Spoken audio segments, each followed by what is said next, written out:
All right, Fred here from Fix It Forward or RV Maintenance Mechanical Things when I started the channel way back.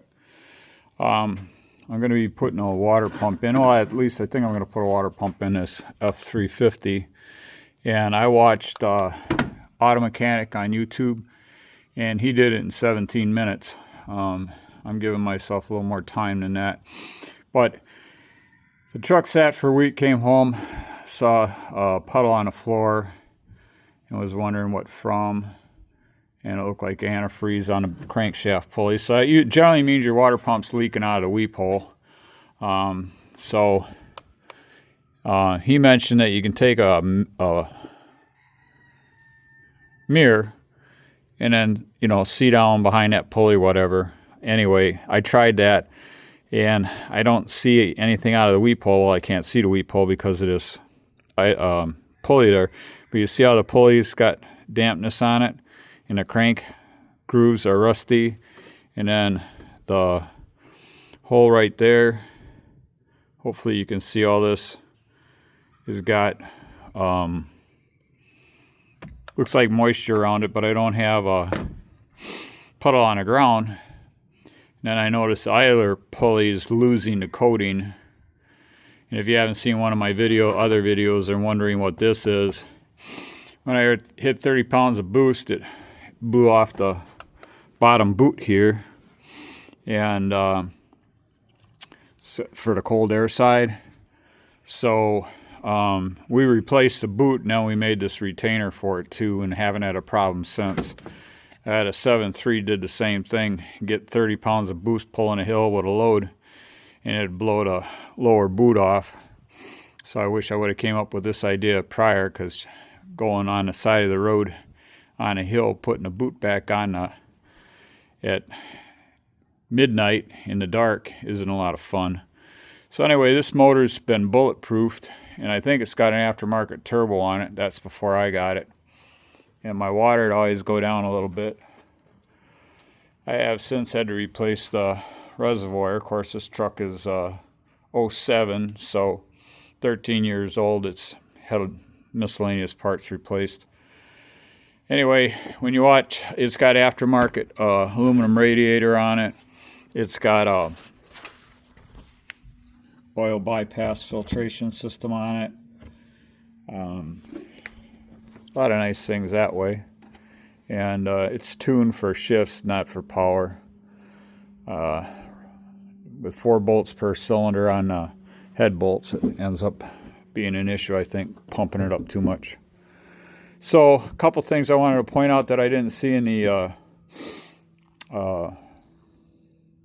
Automedic YouTube video was, I think it'd be a good idea. It's 8mm. Take your negatives off your batteries, just in case you walk away and somebody decides they need to move the truck and you got to pull it apart. Is a good idea. I don't think that light drains very much, and I do believe it shuts off like the interior lights. The other thing is I like using fender covers. They're a pain in the butt to get them on these narrow side fenders, but you want to make sure you have your belt buckle covered or you button on your jeans, because it'll scratch up your paint. Don't ask me how I know that. And then the other thing I like to do is, even though I'm 6 foot, it's a stretch to get up there. So this is off a deck I redid at one point. Comes in handy. Gets me up another 8-9 inches to get over top this motor. Another thing I've done, since I already put a clutch in this thing, is I like to put a sheet of cardboard. Once you get the radiator loose and you get the shroud out of here, well, once you get the radiator loose and this shroud pulled back, I like to put a sheet of cardboard in front of the radiator to keep from damaging it. The other thing I like is these kneeling pads. I don't like knee pads. They always seem to work their way down your leg unless you're crawling around on the floor for quite some time. I use a knee pad. So I'm probably forgetting to mention a couple of things, but he also said he was wearing a plastic or the nitrate gloves and they come apart on him.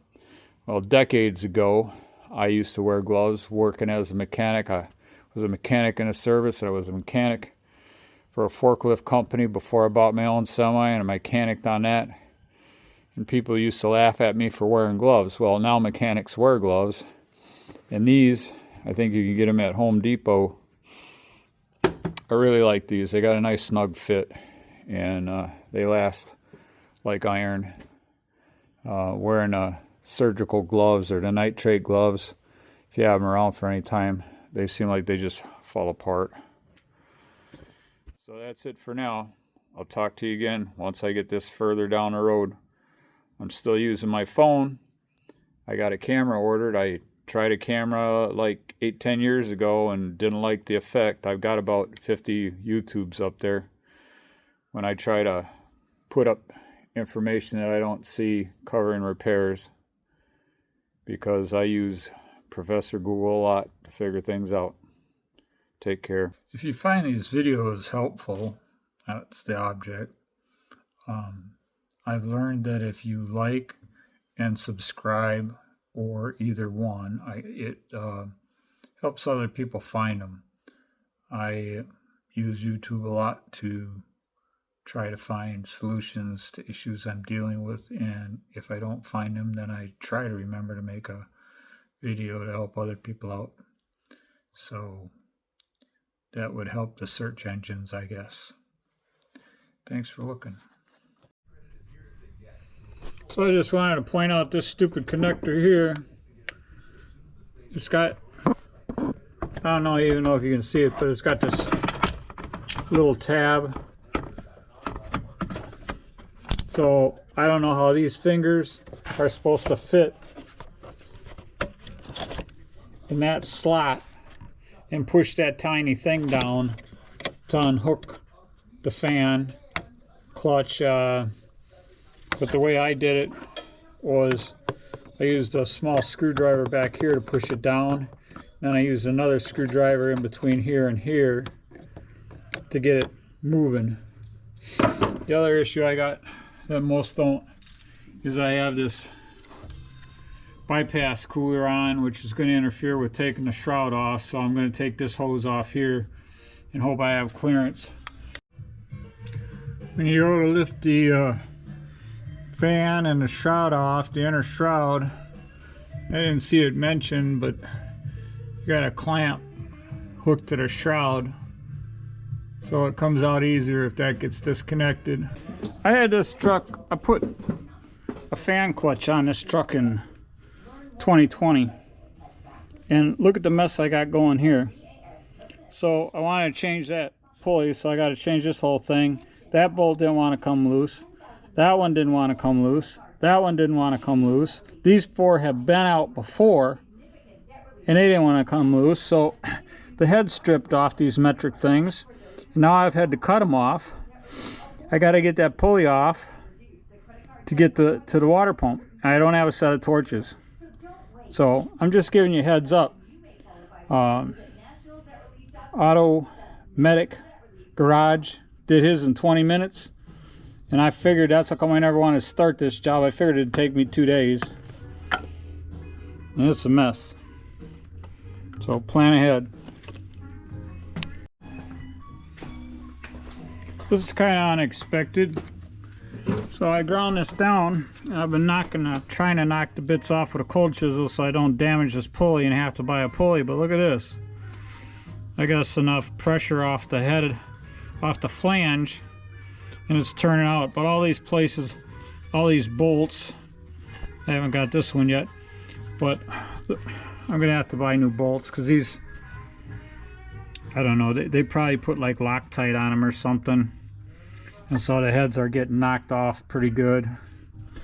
But it just makes a unpredictable project for you. So to try to clear up a couple of things on the video, we're 9 minutes into it and we've just got it apart. But if those bolts had Loctite on them, then I wouldn't be taking them out with my fingers. What I ended up having to do is it's a 8mm bolt with probably a 10mm head on it, and I don't know why they didn't use a full-size head. There's room, but all the bolts on the front of the motor that I had to access were that way. And they were tight enough that they were ruining the hex heads on them. So I've got at least 8 of them to replace so far, and the idler, the tensioner pulley comes with the long bolt, so I think I'm all right for putting it all together. And the parts don't get here till Tuesday, so if you're following along, I'll make some more video on putting it back together, which things usually go to back together a lot smoother than they went apart, and they come apart. And I didn't put the cardboard in front of the radiator like I suggested because I was, I don't know, 4 hours into it and a little aggravated. So stay tuned for the next cartoon right here on this channel. So someday I'll get a little better at editing these videos or making them. One thing I keep forgetting, my wife brought it up and I thought it was a really good idea. As I said, I've got about 50 videos up online, and then she brought up the idea of mentioning the cost, which I think was a good idea. One of my issues with repair shops, and I'm pretty sure everybody's got their horror stories, and I could give you a few, but I try to do most of the work myself. And it's not so much saving money as paying somebody to screw something up. Maybe I'll make a separate video on that, but I don't want to get into it now. This video is going to be lengthy, and don't want to lose you. But real quick, some figures. I Googled how much it would cost to do just a water pump repair, and I think these figures are fairly accurate. They said an independent shop it would be between $400 to $800 in labor plus your parts, and it'd probably be aftermarket parts. Google search said that it'd be $800 to $1,200 for a like dealership shop, and they'd be using OEM parts, so that would probably cost you more. And as you can see from this video, it ran into a whole lot more than just changing the water pump. I got bolts that I couldn't get out because in my opinion they should have a full-size head on them, so you take less chance, and more meat to put a socket on or something like that. But the manufacturer just saves themselves money. They're not really concerned about you, the consumer. And you can see that if you want to look up component manufacturing. You'll find out that today they will manufacture assemblies because it's easier for them, cheaper for them, but it's not for the consumer. That'd be a whole nother video, but I just wanted to throw in a cost estimation. So the parts I've ordered are going to run me just a little under $200 for parts, and they're aftermarket parts. And basically I'm replacing all the idler pulleys, the tensioner, and the water pump. So I hope that gives you some food for thought on the money side of things. So they said you can use a silicone-based gasket. Feels a little big to put on the water pump, so I put some dielectric grease in there to hold the O-ring, and now we're going to set the water pump in place.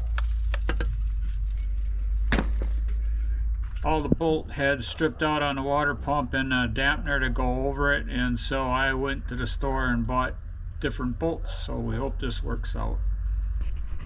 If you found this information useful, or at least entertaining, please like or subscribe so the search engines can make it available for other people to either help or entertain. Thank you. So being the nervous type that I am, especially when jobs go rough, I got the water pump on there, and what I did, because the O-ring, which is the gasket for this water pump, doesn't fit snugly on the water pump, or actually in my mind that much in the groove on the engine side. So I used, you can use a silicone based, they said, product to put the O-ring on there. So I used dielectric grease, which is silicone based, and I put some around the opening inside the casting, and put the O-ring in, which is making me nervous. And then I put the pump up there, and it was I don't know, 3/16 of an inch or so off of the body, so casting. So I was nervous about it, and I ran it in.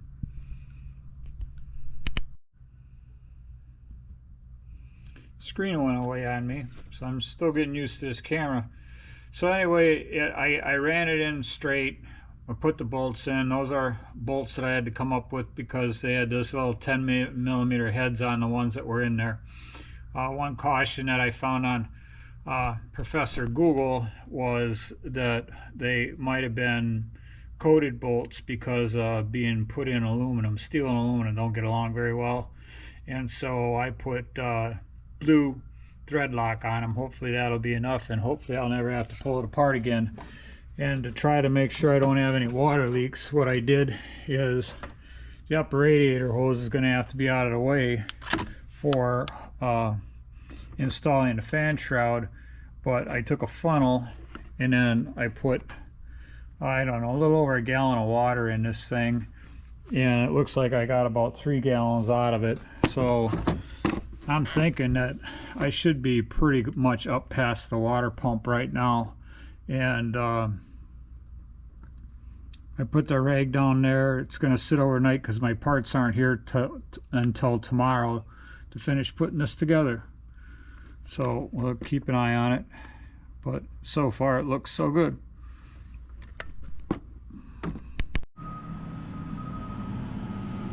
So I got my parts kit.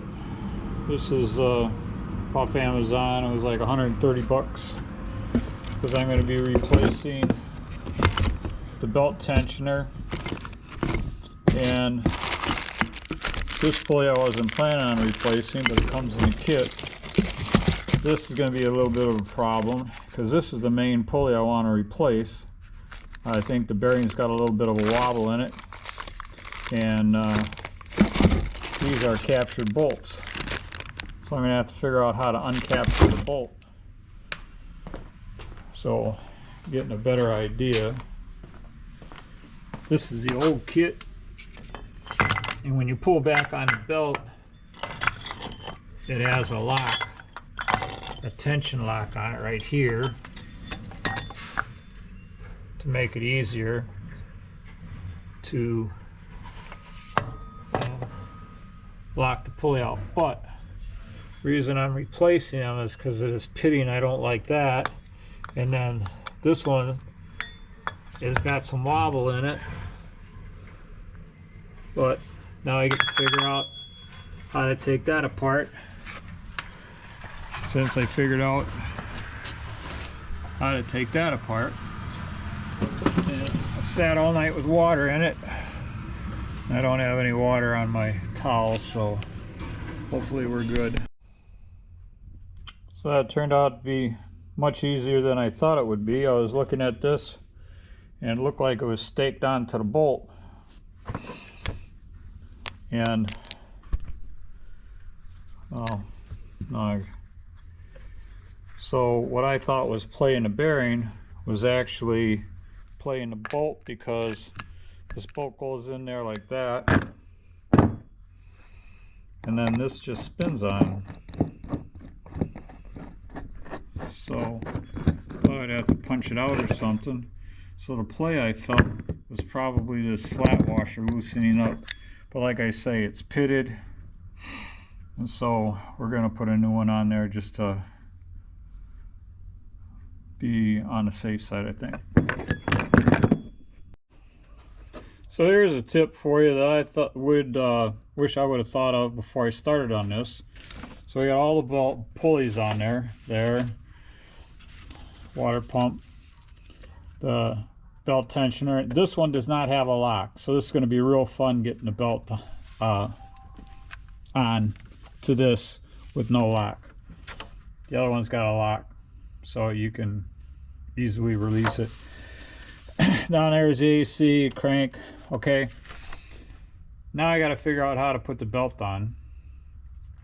I wish I would have took a picture before I took it off, so that would be a good idea for you.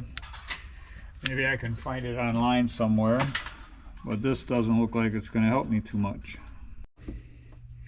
So in the video I saw of the automatic, he was able to pull back on this, and then a thing popped up from the bottom to hold this out. And what I forgot about, because it's been a while since I've done this, is there's a 1/2 inch indentation, so you can put a breaker bar on it to relieve the tension. And then you just want to make sure you're on the pulley in the grooves. So I was wondering how I was going to do this till I remembered that. I don't do this every day. So if you watch it on Automatic Garage, he shows you put the fan and the rear shroud in together, and I took my cardboard out. I did have it in there for a little while, and then you hang it from one of these bolts. There's 4 of them, 2 on top, 2 on the bottom, and then you can thread this on, and due to the fact of the rotation of the motor, it would always be in a tightening position, so you don't have to worry about getting a wrench on it. And then I had this connector pulled out of the shroud so that there was some slack on this when I was moving the fan different from the shroud. So now I got to put in the front half of the shroud, finish hooking up the radiator. All right, I guess here we go. First startup. See how things went.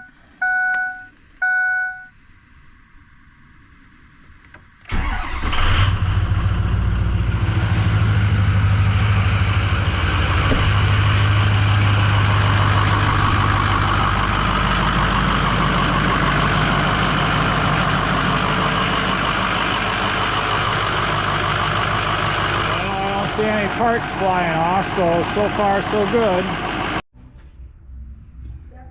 So here we go again, taking it apart. So I never wanted to do it the first time. This is the 3rd time, but second for the water pump. Manufacturer gives me the wrong O-ring on it. I'm pretty sure that's what the problem is. I'll show you the difference between the O-rings later. But you know, it's all on me, nothing on them. You know, I got the mess, they got the money. So here's the issue. This is the O-ring that came off the truck, right? And when you put it over here, it fits snugly around the water pump. This is the O-ring that came with the water pump. And I tried to put some dielectric grease on there and put it in the groove on the engine side rather than this side, because it wasn't snug like this one. And I apparently bumped it, knocked it off, and cut it. But that ain't the right gasket for this, I do not believe. So that's my misery, doing a job twice. I wouldn't recommend this pump to anybody just because of the gasket, and I doubt you can get the gasket. That's from Amazon. What does it say? OAW. Anyway, that's what I ordered, and I'm pretty sure if I wanted that gasket I'd have to buy a engine rebuild kit, and I'm doubting you could buy just that gasket. But at any rate, I'm just going to reuse the old one. The truck's been down for a week now. I want to get her going. So here I'm going to put in a diagram of how I got those bolts out that had the stripped heads. So in other words, the socket was spinning around the head. I couldn't get them out, and so this kind of explains it. Shows I did a rough sketch of a flange bolt, and I cut the head off, and then I cut it into strips. And I took a hammer and a cold chisel and I knocked the strips off. And in the one video you can see that I'm backing the bolt out by hand. So it was a little bit of a surprise to me, a pleasant one at that. And then in the end of the other video I put on a cost estimate, so I'll add it to this one as well. It was a suggestion of my wife, which I thought was really good. And doing a Professor Google search, it came out to an independent shop and most typically charge between $400 to $800 plus aftermarket parts to put on the water pump. And as you can see from this one, it ran into, would have been more labor anyway. And then I put in a new serpentine belt and a new set of pulleys because it looked like they were getting worn. So then dealership shop estimate was $800 to $1,200 for labor plus OEM parts. So that gives you an idea what it would cost. I spent about $200 for the belt, the pulleys, and a water pump, and doing the job twice because I don't think that O-ring that came with that water pump was the proper gasket for it. Ended up reusing the old one. So so far so good. Been driving the truck around. I was without it for probably about a week or so. I hope this YouTube has been video has been helpful, and if so, pass it on, like, and be safe.